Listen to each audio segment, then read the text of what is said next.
সকাল 7টা নাফ নদীর কোল ঘেঁষে নিভৃত এক পল্লী নামার খাল। নাফ নদী পেরিয়ে এই গ্রামে আশ্রয় নিচ্ছেন মিয়ানমারের নির্যাতিত রোহিঙ্গারা। তাদেরই একজন সদ্য নবজাতকের জন্ম দেয়া এই মা। মিয়ানমার থেকে পালিয়ে নাফ নদী পাড়ি দেওয়ার সময় তীব্র শীতের রাতে নৌকাতে জন্ম হয়েছে এই নবজাতকের। এমন দুর্যোগেও সবাইকে অবাক করে মায়ের উষ্ণতায় বেঁচে আছে শিশুটি। হাতে একটি রুটি নিয়ে বসেছিলেন সেই মা।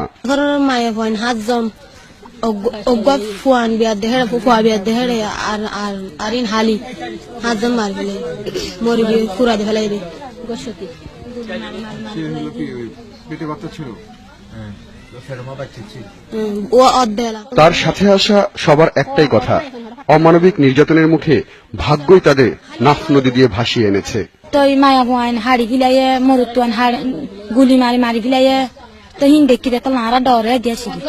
সকাল 7:30 নাফ নদী তীরের দিগন্তজোড়া বিল পেরিয়ে দলে দলে মানুষ আসছে। তাদের চোখে মুখে আতঙ্ক, এমনকি ক্যামেরা দেখেও তারা ভয় পাচ্ছিলেন।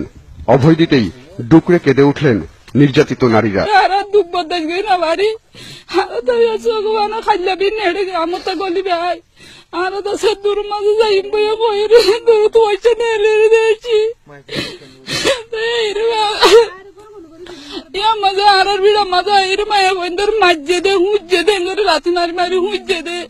তার বাচ্চা কল খাইছে লাথি মারছে দে, জুলুম করছে দে, উগ্র মাইয়া পর খাঁচে 5 জন 3 জন 2 জন লবজনে গিয়ে ফরান যার গিয়ে বেড়িয়ানদের জুলুম করে তারা বরদাস্ত করি না পারি। আরা দেশের ইয়ারা বদল দিয়ে বসে আরা ফরান আরে বললা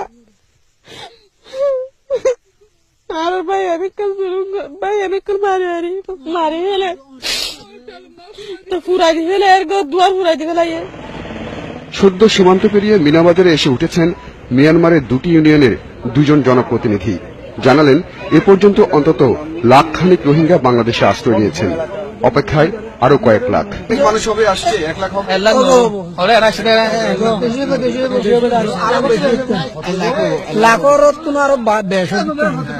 একই বক্তব্য স্থানীয়দেরও। আরো আমার 2-4 লাখ হবে বলে আশা করি রানা কি আর নাকি আরো বেশি কি আর নির্যাতন চলের না থাকে। হঠাৎ আসা রোহিঙ্গা জনগোষ্ঠীর এই ঢল নিয়ে দোটানায় পড়েছেন টেকনাফের মানুষ। তাদের আশ্রয় দেবেন নাকি দূরে ঠেলবেন তা স্পষ্ট নয় কারো কাছেই। হোসেন সোহেল, 71, ঝিমংখালী, টেকনাফ।